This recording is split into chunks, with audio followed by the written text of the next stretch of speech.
The emergency alarm echoed through the halls of Concordia Prime, and Jiwoo Park knew immediately that something terrible had happened. He had been a diplomat for 15 years, long enough to recognize the difference between a drill and genuine panic. The station's artificial gravity flickered for a moment, and through the windows of his office, he could see ships departing in chaotic patterns. Abandoning their docking procedures in their haste to leave, his communicator buzzed with dozens of incoming messages.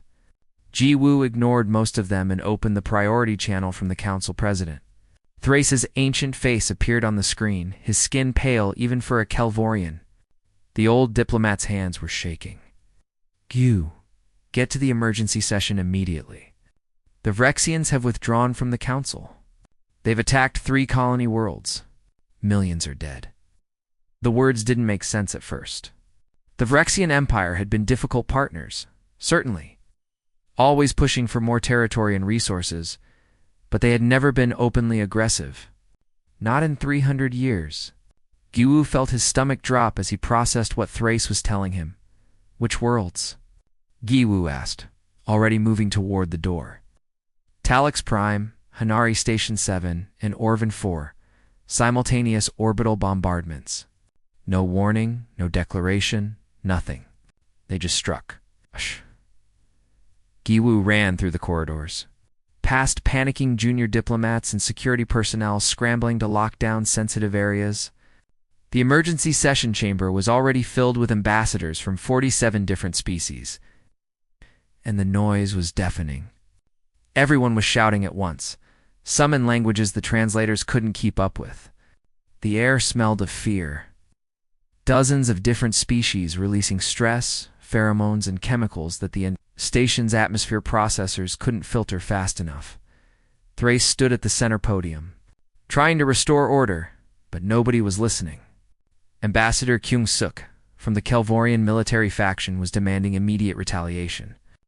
The Hanari representative was weeping, her trading people having lost an entire station and everyone on it. The Talix ambassador had collapsed, unable to speak, his assistant frantically trying to revive him. Jiwoo found his seat in the human delegation area. His aide, Hannah Cho, was already there, her tablet displaying real-time updates from the attack sites.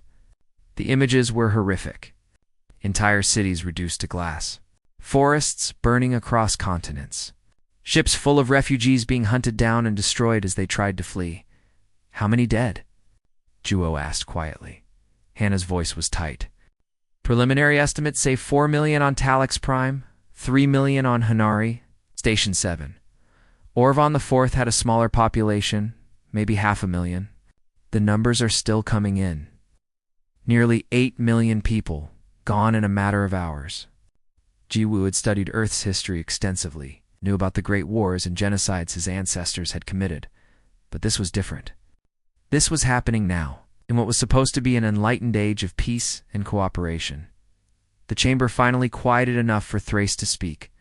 The old Kelvorian's voice carried the weight of his 3 centuries of life. "We face the gravest crisis since the founding of this council. The Vrexian Empire has committed acts of war against 3 member species without provocation or warning. We must respond, but we must respond wisely. Wisely." Kyung-suk stood up, her voice sharp with anger.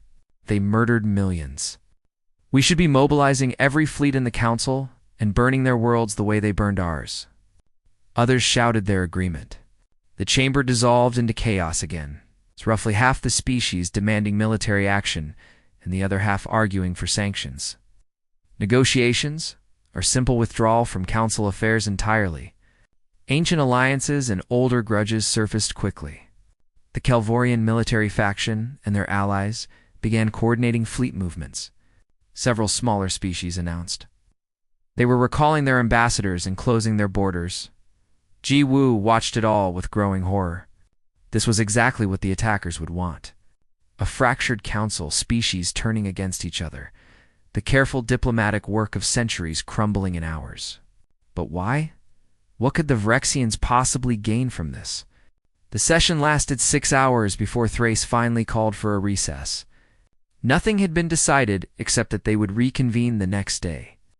Gu returned to his office to find his security chief Taemin waiting for him. The former Earth military officer looked grim. Sir, I've been analyzing the attack patterns. This wasn't random. The targets were chosen specifically. Talix Prime was a cultural center, no military value. Hinnery Station 7 was a trade hub, defenseless. Orvan 4 was a research colony, scholars and their families. The Vrexians hit soft targets that would generate maximum outrage. They wanted this reaction, Jiwoo said slowly. They wanted the council to fracture. But why? That was the question Jiwoo couldn't answer. He spent the rest of the night reviewing everything he knew about the Vrexian Empire. Their history of military conquest before joining the council, their constant complaints about resource allocation and trade restrictions, their proud warrior culture that valued strength above all else. When Thrace summoned him to a private meeting in the early morning hours, Jiwoo already knew what the council president would ask. They met in a secure chamber deep in the station's core, just the two of them. The council is breaking apart, Thrace said without preamble. By tomorrow, we'll have at least 10 species withdrawing entirely. Kungsuk and the military faction are building a coalition for immediate war. If we go down that path, billions will die. What do you need from me? Humanity is unique in the council. You're new enough that you haven't accumulated the old grudges and alliances. You've maintained good relationships with almost everyone, even the Vrexians, and your people understand war better than most. Thrace's eyes were sad. Your entire history is war. You nearly destroyed yourselves dozens of times, but you survived, and you learned. Jiwoo waited, knowing what was coming. I need you to go to Vrexia. Find out why they did this. Find out if there's any way to stop this before it becomes a galactic war. You'll have no official authority, no military support, just your diplomatic credentials and whatever team you can assemble. It's dangerous, possibly suicidal. The Vrexians might execute you on sight. When do I leave? Thrace allowed himself a small smile. Your ship is being prepared now. You have 12 hours to gather your team and supplies. Goo, I'm not ordering you to do this. I'm asking. If you refuse, I'll understand. Jiwoo thought about the images Hannah had shown him. The burning cities, the destroyed families, the millions already dead. He thought about his own daughter back on Earth, safe for now, but not if this conflict spread. He thought about all the species in the council, who would suffer if war consumed the galaxy. I'll go, he said. But I'll need Hannah and Taman with me, and I'll need you to buy me time. Keep the council together for as long as you can. I'll do my best. But Jiwoo, you should know, the military coalition is planning to move in 72 hours whether the council approves or not. That's all the time you have. 72 hours to prevent a war?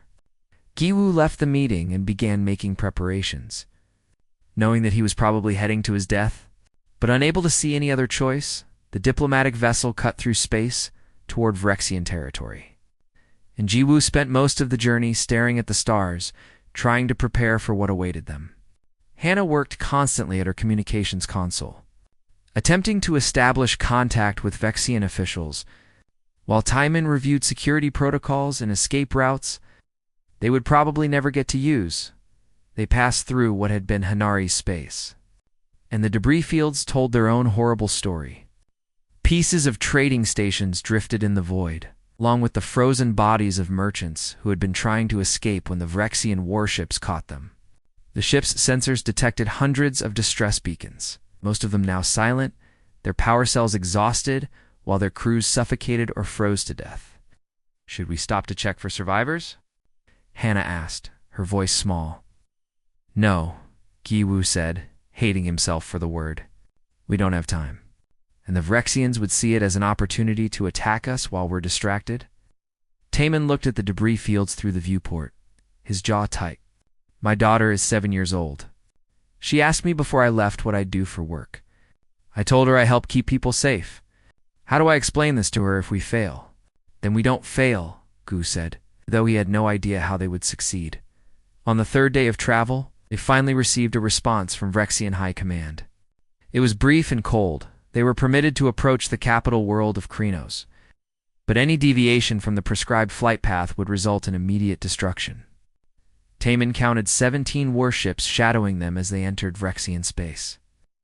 More than enough firepower to vaporize their small diplomatic vessel 100 times over. Chronicles was a fortress world. The entire planet bristled with weapons, platforms, and defensive shields. Cities sprawled across the continents in geometric patterns that looked more like military bases than population centers. As they descended through the atmosphere, Giwu could see formations of soldiers training in massive parade grounds and factories. Churning out weapons and armor, the spaceport where they landed was enormous, but nearly empty. Most of the docking bays held military transports, and armed guards watched them from every entrance. When they disembarked, a full platoon of Vrexian soldiers surrounded them immediately. The Vrexians were tall and heavily built, their skin covered in thick scales that served as natural armor. Each soldier carried weapons that could probably punch through the hull of a small spacecraft. Their escort took them through the city in a sealed transport, preventing them from seeing much of the civilian population. What little Gu glimpsed through the small windows troubled him. The Vrexian civilians looked thin and worried. The markets they passed seemed poorly stocked. This was supposed to be the heart of a powerful empire, but something was wrong. The imperial palace loomed over the capital city, a massive structure of black stone and metal that looked designed to intimidate. They were taken inside and given quarters that were comfortable enough, but clearly monitored. Taman found 3 surveillance devices in the first hour and stopped looking. Knowing there were probably dozens more they couldn't detect, then they waited. 1 day passed, then 2, then 3. Nobody came to speak with them. Meals were delivered by silent guards who refused to answer questions. Hannah tried repeatedly to establish communication with imperial officials and received no response. It was a classic intimidation tactic, leaving them to wonder if they would ever be granted an audience or simply executed quietly. Gu used the time to study everything he could about Vrexian culture and history. He accessed the public information networks and read news reports, propaganda, and cultural archives. A picture began to emerge that troubled him. The Vrexian Empire had been slowly declining for decades. Their economy was struggling under trade restrictions imposed by the Council. Their resource worlds in the border regions had been declared off-limits by Council decree. Leaving them dependent on imports they could barely afford, the propaganda was constant and heavy-handed. Every broadcast blamed the Council for Vrexian suffering, claiming a conspiracy to weaken and destroy the proud warrior race. There were calls for a return to the old ways, when the Vrexians had taken what they needed by force. The attacks on the 3 colony worlds were being celebrated as the beginning of a glorious resurgence. On the 4th day, guards finally came for them.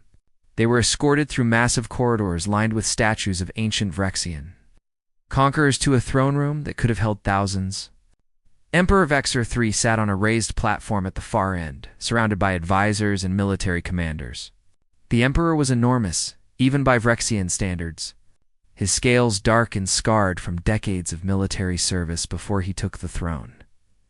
G-Wu. Hannah and Timon were made to stand in the center of the room while everyone stared at them. The silence stretched uncomfortably. This too was calculated, making them feel small and vulnerable. Ji-Wu had experienced similar tactics in negotiations with difficult parties before, but never on this scale. Finally, the Emperor spoke. His voice was deep and resonant, amplified by the throne room's acoustics. The human delegation. We are told you come to speak of peace. That is amusing, considering your people's history of violence.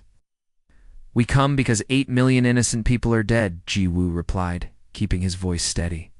And because billions more will die if this conflict continues. Innocent. Vaxor's laugh was harsh. There are no innocents in the Council. For decades, you have conspired to weaken us. Trade restrictions that prevented us from accessing necessary resources. Border regulations that cut us off from territory that should be ours by right of conquest. Economic sanctions that slowly strangled our people while you grew fat and comfortable. One of the military commanders stepped forward, his armor polished and decorated with medals. I am Commander Daxthren. I led the strikes against the enemy colonies.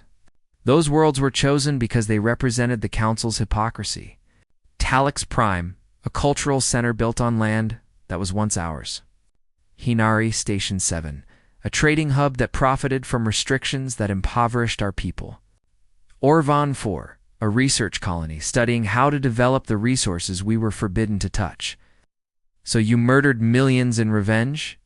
Hannah's voice was sharp, and Tammin put a warning hand on her arm. We acted in self-defense, Thren said coldly. The Council was slowly destroying us. We had intelligence showing plans for economic blockades that would have caused mass starvation within the Empire. We had reports of Council fleets positioning for a first strike. We simply moved first. Giwu studied Thren carefully. The commander was too confident to rehearse. This wasn't just military action. This was political theater. May I see this intelligence? These reports of Council aggression? The intelligence is classified, Thren said quickly. For security purposes, and how can we address the concerns if we cannot verify the threat? Giwu pressed. The Council may have imposed restrictions, but there was never any plan for military action against the Empire. These reports must be mistaken. Emperor Vaxa raised a hand, silencing Thren before he could respond. The Emperor's eyes studied Giwu with interest. You are bold for someone in such a vulnerable position. Most diplomats would be begging for their lives by now. Why are you different? Because I'm not here to beg. I'm here to understand. The Vrexian Empire has been part of the Galactic Council for 3 centuries.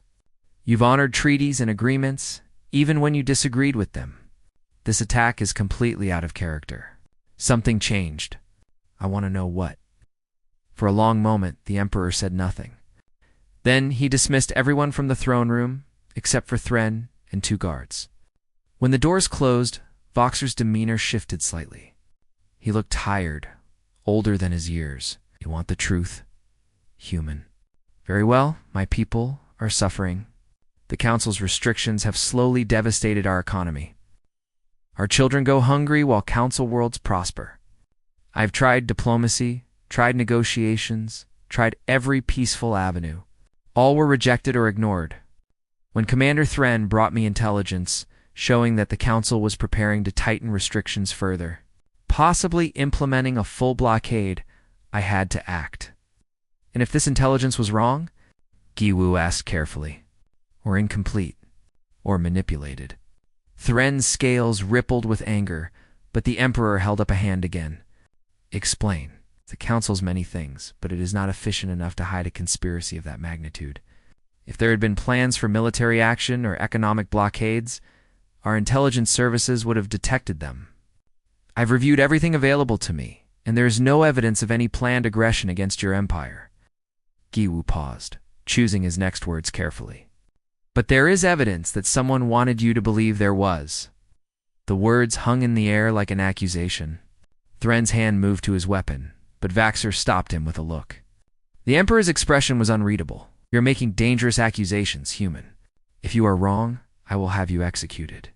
If you are right, then someone in my own government has manipulated me into starting a war.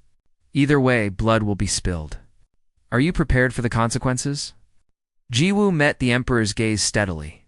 I'm prepared to find the truth, whatever it costs. Because right now, there is a Council fleet gathering at your border with orders to attack in less than 48 hours. If we don't find a way to stop this, the blood spilled will measure in billions, not millions. That's a cost none of us should be willing to pay. Emperor Vaxer studied Giwu for what felt like an eternity before speaking.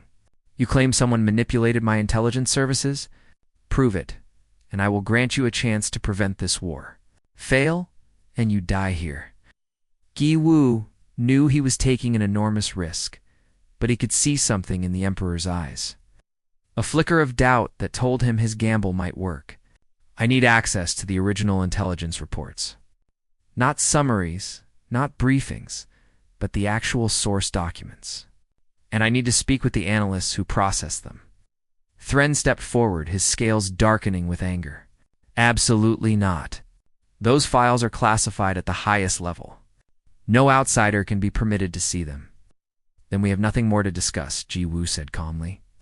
I'll return to my ship and inform the Council that the Empire is committed to war.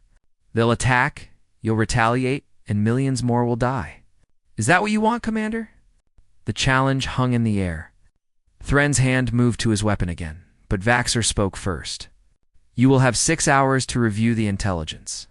Thren will accompany you. If at any point he believes you are accessing information beyond what is necessary, he has my permission to kill you. Is that acceptable? It is, Jiwoo agreed, ignoring the way Taemin tensed beside him. They were taken to a secure facility deep beneath the Imperial Palace. The intelligence archives were vast, containing reports from thousands of sources across the galaxy. Thren watched them with undisguised hostility as Hannah set up her analysis equipment and Jiwoo began reviewing files. The reports were detailed and damning.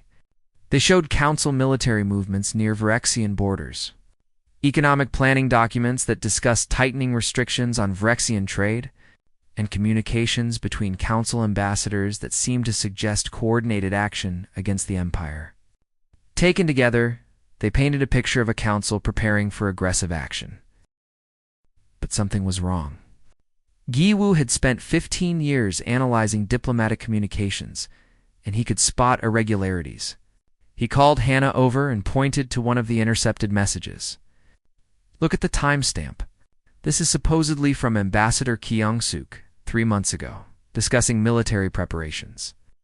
Hannah examined it carefully, running it through her verification protocols. Her eyes widened. The encryption signature doesn't match Council's standard. It's close, but there are subtle differences. This message was faked. They went through the reports systematically, and a pattern emerged. Roughly 30% of the intelligence was genuine, standard Council operations that any competent intelligence service would detect. But the other 70%, the reports that suggested aggressive intent, were all fabricated. Someone had taken real intelligence and mixed it with carefully crafted forgeries, creating a false narrative of Council hostility. Who delivered these reports to the Emperor? Jiwoo asked Thren. The commander's expression was carefully neutral. Various sources. My analysts compiled them. These analysts, they're loyal to you personally? They're loyal to the Empire, Thren said. But Jiwoo heard the evasion in his voice. Jiwoo turned to face Thren directly. You did this. You manufactured a crisis to push the Emperor toward war. The question is why? What do you gain from this? Thren's scales rippled with barely contained rage. You know nothing of what we've suffered. The Council has been strangling us slowly for decades, and our Emperor was too weak to act. Someone had to show strength, had to remind the galaxy that the Vrexian Empire will not be pushed aside. So you manipulated intelligence reports and convinced your Emperor to start a war that will kill billions. Hannah's voice was filled with disgust. I convinced him to act before it was too late, Thren shot back. And now it's done. The Empire is committed. Even if you prove the intelligence was flawed, do you think the Emperor can simply back down? His pride won't allow it. The people won't accept it. The war will continue. It was the confirmation Jiwoo needed, but it also confirmed his worst fear. Thren was right about one thing. Proving the manipulation wouldn't be enough. The Emperor couldn't simply admit he was deceived and withdraw. The political cost would be too high. It would make him look weak precisely when he needed to appear strong. Jiwoo needed a different approach. He returned to the palace and requested another audience with the Emperor. This time, he came with a proposal that made even Taemin question his sanity. I want you to arrange a direct negotiation, Gu said. Not between the Empire and the Council, but between you and representatives of the species you attacked.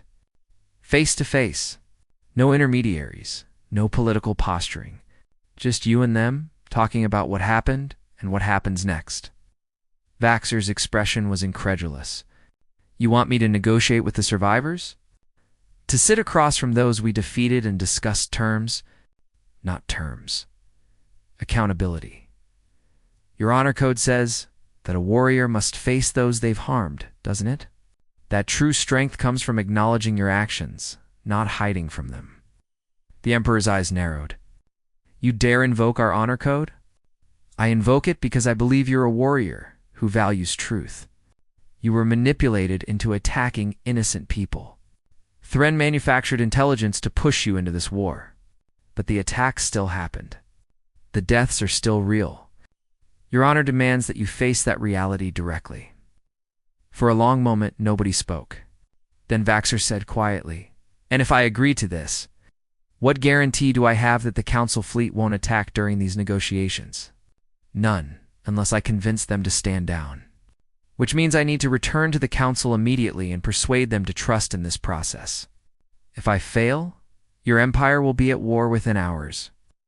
You're asking me to trust you based on nothing but your word. Yes, just as I'm trusting you not to execute me for uncovering Thren's deception. Trust has to start somewhere, or it never starts at all." Vaxer was silent for a long time. Finally, he spoke. "I will agree to your proposal on one condition. You must bring the survivors here, to Krenos, for the negotiations. On my territory, where I have control. If they agree to come, I will agree to talk." It was a reasonable demand from the Emperor's perspective.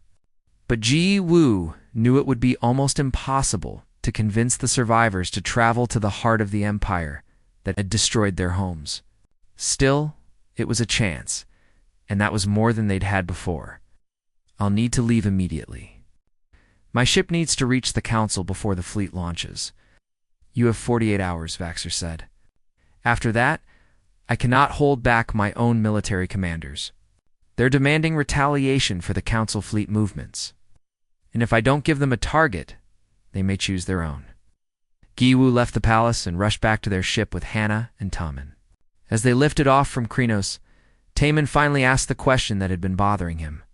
"Even if you convince the Council to stand down the fleet, how are you going to get survivors to come here? They just lost everything. Their families are dead. They're not going to sit down for a friendly chat with the person who ordered those attacks." "I don't know," Gu admitted, "but I have to try." The journey back to Concordia Prime took 2 days of hard burn, pushing their ship's engines to maximum. They arrived to find the station in even worse chaos than when they'd left. More species had withdrawn from the Council. The military coalition had grown stronger, and their fleet was nearly ready to launch. G-Wu went straight to Thrace's office and explained everything. The manipulated intelligence, Thren's deception, and the Emperor's willingness to negotiate. The old Kelvorian listened carefully, his expression grave. "You're asking me to trust the word of an emperor who just killed 8 million people," Thrace said, "and to convince the survivors of those attacks to voluntarily travel into enemy territory. Do you understand how insane that sounds? But the alternative is a war that will kill billions. We have to try." Thrace was quiet for a moment, then nodded slowly. "I'll call an emergency session. You'll have one chance to make your case. But Ji-Wu, be prepared. Kung-Suk and her faction want war. They won't give up easily." The emergency session was even more chaotic than the first. When Ji-Wu presented his evidence of manipulated intelligence and the Emperor's offer to negotiate, the reaction was mixed. Some ambassadors were intrigued by the possibility of peace. Others dismissed it as a trap or a delaying tactic. Kung-Suk stood and addressed the chamber, her voice ringing with conviction. "Even if the intelligence was manipulated, the attack still happened. 8 million of our people are dead. The Vrexians have shown their true nature. The only language they understand is force. If we show weakness now, if we negotiate instead of striking back, we invite future aggression." Her words resonated with many in the chamber. Giwu could see he was losing them. He needed something more than logic and evidence. He needed to appeal to something deeper. He stood and spoke, his voice carrying through the chamber. "When humanity first joined this council, many of you were afraid of us. Our history was full of wars and genocides and near-extinction events. We had developed nuclear weapons before we developed interstellar travel. We'd nearly destroyed our own planet multiple times. You had every reason to fear us, to see us as too dangerous to include in galactic society." The chamber quieted as ambassadors listened. "But you gave us a chance.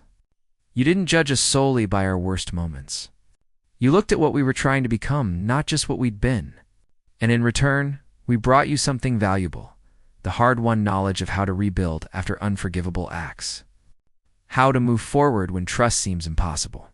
How to choose peace even when revenge feels justified." Gu looked around the chamber, meeting the eyes of ambassadors from dozens of species. The Vrexians were manipulated into this war. That doesn't excuse what they did, but it explains it. And now we have a chance to break the cycle, to show that accountability matters more than revenge, to prove that peace is possible even after the worst atrocities. If we choose war instead, if we let our grief and anger guide us, then we're no better than those who manipulated the Vrexians in the first place. The vote was close, closer than Ji-Woo had hoped. By a margin of just 3 votes, the council agreed to delay military action for 1 week. The fleet would remain at the border, ready to strike if negotiations failed. But they would give peace a chance. Now came the harder part. Ji-Woo had to convince the survivors to participate. The refugee camps sprawled across 3 continents of the relief world. Temporary shelters housing hundreds of thousands of survivors from the attacked colonies. Ji-Woo walked through the camps with Hannah, seeing firsthand the devastation the Vrexian attacks had caused. These weren't statistics or reports anymore. These were real people who had lost everything. Children sat in medical tents, their eyes empty and distant. Parents searched through databases of the dead, hoping against hope that their loved ones had somehow survived. The Talix survivors huddled together, their normally vibrant skin colors faded to dull gray from trauma and grief. The Hanari merchants, a species that valued community above all else, wandered alone through the camps, their trading families destroyed. Ji-Woo had asked to meet with the survivor representatives. They'd agreed, though he suspected it was more from curiosity than any real hope for what he had to say. The meeting took place in a converted warehouse that served as the camp's community center. Dozens of survivors packed into the space, and their hostility was immediate and obvious. A young Talix woman stood at the front of the group. Her name was Yeon, and she'd become an unofficial leader among the survivors. Her entire family had died in the first orbital strike on Talix Prime. She looked at Ji-Woo with eyes that had seen too much death. "You're the human diplomat," she said, her voice flat. "The one who went to talk to the Empire. Did you get them to apologize? Did they promise to bring back the dead?" Ji-Woo met her gaze steadily. "No, nothing can bring back those you lost. But I'm here to offer you something else. The chance to face the Emperor who ordered the attacks. To look him in the eye and tell him exactly what his decisions cost. To make him hear your stories and acknowledge what he's done." The warehouse erupted in angry shouts. A Hanari survivor threw something at Ji-Woo, missing by inches. Taemin moved to intervene, but Ji-Woo waved him back. "You want us to go to Krenos?" Eon's voice cut through the noise. "To the heart of the Empire? To sit down with the people who murdered our families?" "Yes," Ji-Woo said simply. "I know what I'm asking. I know it seems impossible. But consider this. The Council is preparing to go to war. That war will kill billions, maybe trillions. It will create millions more people just like you, people who've lost everything. And at the end of it, nothing will have been solved. The cycle of violence will just continue." "Good," someone shouted from the back. "Let them suffer like we suffered." Ji-Woo shook his head. "I've studied Earth's history extensively. My people have been through dozens of cycles of violence and revenge. We've committed genocides and had genocides committed against us. We've destroyed and been destroyed. And you know what we learned? Revenge doesn't heal anything. It just creates more wounds, more grief, more people like you who've lost everything." He paused, letting his words sink in. The Emperor was manipulated into ordering these attacks. Someone in his own government fed him false intelligence to push him toward war. That doesn't excuse what happened. The dead are still dead. But it means there's a chance to break the cycle. To hold people accountable without creating more victims. Jan's expression was unreadable. Why should we believe any of this? Why should we trust you, or the Emperor, or anyone? They promised us peace before, and look what happened. Shouldn't trust us, Ji-Woo said quietly. Trust has to be earned. But maybe you could trust your own strength. Your ability to face the people who hurt you and make them acknowledge what they did, to stand in front of an emperor and demand accountability.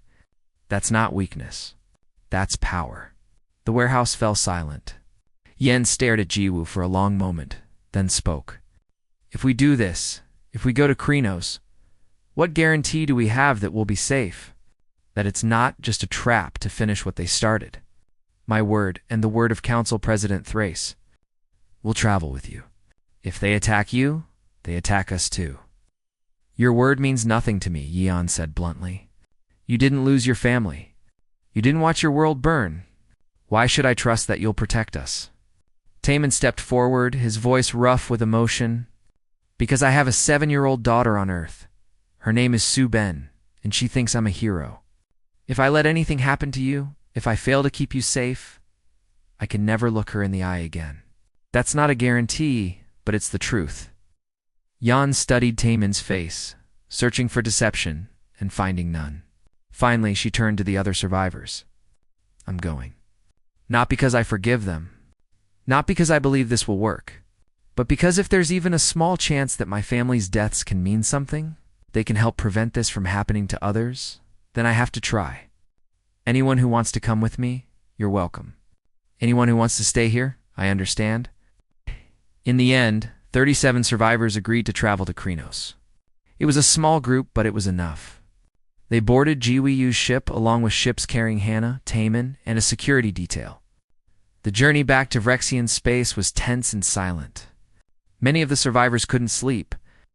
Tormented by nightmares of the attacks they'd barely escaped, when they arrived at Chronicles, the Emperor kept his word. They were escorted to a neutral meeting facility on the outskirts of the capital, a place that had once been used for diplomatic negotiations before the war. The building was simple and unadorned, chosen specifically to avoid any sense of Vrexian dominance. Emperor Voxer arrived with Commander Thren and several other military advisors. The survivors arrived escorted by Jiwoo and his team. The two groups faced each other across a large conference table, the tension so thick it was almost physical. Thrace had traveled from Concordia Prime to oversee the negotiations. The old Kelvorian stood at the head of the table and spoke. We gather here not to debate politics or strategy, but to confront truth. The Empire will hear what their actions cost. The survivors will hear why those actions were taken. And together, perhaps we can find a path forward that doesn't lead to galactic war. Yeon was the first to speak. She stood slowly, her hands trembling slightly, but her voice was steady. My name is Yen. I lived in a village called Brightwater on Talix Prime. My parents ran a school there. My younger brother was training to be a healer. My sister was only 6 years old. She pulled out a small device and projected images into the air above the table. Pictures of her family, smiling and happy. Images of her village, peaceful and beautiful. This is what your empire destroyed. My father was teaching a class when the orbital strike hit. 43 children died with him. My mother was in the market. My siblings were at home. The entire village, everyone I knew and loved, was vaporized in seconds. Do you understand that? They didn't die in battle. They weren't soldiers. They were just people living their lives. The images shifted to show the aftermath. Craters where buildings had stood. Forests reduced to ash. Bodies scattered across the landscape. Emperor Vox's expression remained impassive. But Jiwoo noticed his hands tightening on the armrests of his chair. One by one, the survivors told their stories. A Hanari merchant described watching his trading station break apart, his colleagues and friends sucked into the void. An Orvan researcher talked about her child, who had been in the colony's nursery when the attack came. Each story was more heartbreaking than the last, and the accumulated weight of grief filled the room, like a physical presence. Commander Thren tried to interrupt several times, to justify the attacks as military necessity, but Emperor Vaxer silenced him with a gesture. The Emperor listened to every story, its expression growing heavier with each one. When the last survivor finished speaking, there was a long silence. Then Vaxer stood slowly. Gu tensed, unsure what the Emperor would say or do. I ordered those strikes, Vaxer said, his voice carrying through the room. I believed I was protecting my people from an imminent threat. I believed the Council was preparing to destroy us, and I acted first. But belief does not change reality. Your families are dead because of my orders. Your worlds are destroyed because of my decisions. The intelligence I relied on was false. manipulated by those I trusted, but that does not absolve me of responsibility. It was not an apology, not exactly, but it was an acknowledgement. For a Vrexian emperor to admit fault, even partially, was almost unheard of. Thren looked shocked. Several of the military advisors shifted uncomfortably. Before anyone could respond, alarms suddenly blared throughout the facility. Taemin's communicator lit up with emergency alerts. "Sir, we have a situation. Armed Vrexian forces are moving toward this location. Multiple units, heavy weapons." Thren stood, a slight smile on his face. "It seems my colleagues have decided that this negotiation has gone on long enough. The Emperor has been weakened by doubt and manipulation from Council agents. The Empire needs strong leadership, not this pathetic display of weakness." Ji Woo realized with horror what was happening. Thren's faction was staging a coup, taking advantage of the moment when the Emperor was isolated and vulnerable. The facility's doors burst open, and Vrexian soldiers flooded in, their weapons trained on everyone in the room. Thren addressed his soldiers. "Arrest the Emperor. He has betrayed the Empire by negotiating with our enemies. Execute the Council, representatives, and the survivors. They are witnesses who cannot be allowed to live." For a moment, everyone froze. Then Emperor Voxer moved faster than Ji Woo would have thought possible for someone his size. The Emperor grabbed Thren by the throat and lifted him off the ground. "You manipulated me into starting a war. You killed millions to advance your own political agenda. And now you dare to call me weak?" The soldiers hesitated, unsure whether to follow Thren's orders or defend their emperor. In that moment of confusion, Taemin and his security team moved into action, creating a defensive perimeter around the survivors. Ji Woo grabbed Yin and pushed her toward the emergency exit, even as weapons fire began to erupt around them. The Emperor threw Thren across the room and roared orders to his soldiers, commanding them to stand down. Some obeyed, but others opened fire. The negotiation chamber descended into chaos as loyalist and rebel forces clashed. Ji Woo focused on getting the survivors to safety, knowing that if they died here, any chance for peace died with them. Tae-Min covered their retreat, his weapon taking down rebels who tried to pursue. But there were too many, and Ji Woo saw Taemin take a hit, armor-piercing rounds tearing through his protective vest. The security chief went down hard but kept firing, giving the survivors precious seconds to escape. Ji Woo dragged Yen toward the emergency exit while weapons fire screamed past them. Behind them, Taemin was still shooting, his movements growing slower as blood spread across his vest. Hannah was coordinating evacuation routes through her communicator, directing the panicked survivors toward the landing platforms where their ships waited. Emperor Vaxer fought like the warrior he'd been before ascending to the throne. His massive frame moved through the rebel soldiers with brutal efficiency, crushing weapons and breaking bones. But even he couldn't be everywhere at once, and more rebels kept pouring into the chamber. Commander Thren had recovered and was rallying his forces, screaming orders to kill everyone loyal to the Emperor. Ji Woo reached the emergency exit and got the survivors through. He turned back to see Taemin still holding the doorway, his weapon empty now, but using it as a club to keep rebels at bay. Blood covered his face, and his breathing was labored. Ji Woo started to go back for him, but Taemin shook his head. "Get him out," Taemin shouted. "Tell Suben her father died protecting people. Tell her it mattered." Before Ji Woo could respond, a massive explosion rocked the building. Part of the ceiling collapsed, separating Ji Woo from Taemin. Through the smoke and debris, Ji Woo saw his friend go down under a wave of rebel soldiers.